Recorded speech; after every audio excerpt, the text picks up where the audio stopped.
Oggi ci troviamo sulla strada del vino e dei sapori del Friuli Venezia Giulia. Io sono Roberto Pussini e vi do il benvenuto nel Mulino Pussini.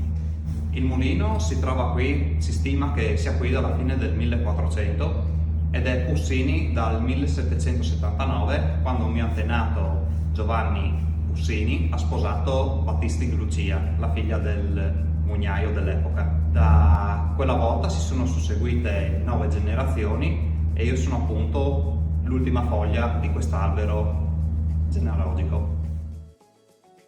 Qui abbiamo un mulino a cilindri che è composto dai laminatoi e dalla semolatrice, che ci permette di separare il chicco in tutte le sue parti fondamentali e dopo ricostruire una farina solo con le parti che riteniamo più adatte e di qualità. Le parti scartate invece vengono destinate all'uso zootecnico e quindi recuperate in modo da sfruttare tutte le parti del chicco.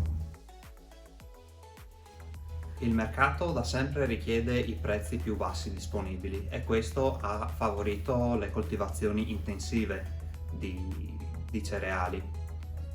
Adesso invece c'è una riscoperta anche delle varietà antiche che hanno proprietà che le produzioni intensive non hanno, sia dal punto di vista organolettico che nutritivo. La produzione intensiva però spinge i mulini a diventare sempre più grandi e chi vuole fare adesso le coltivazioni di questi grani antichi non può rivolgersi a mulini così grandi.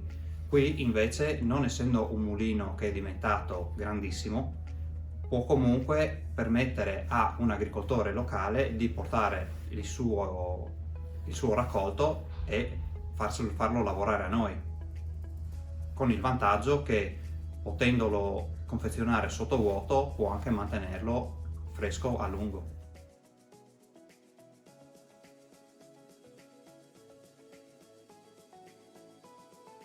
Qui in Mulino abbiamo anche il negozio aperto al pubblico dove si possono trovare sia i nostri prodotti che quelli di altre aziende locali e nonostante le restrizioni, chiaramente vendendo prodotti alimentari, restiamo aperti.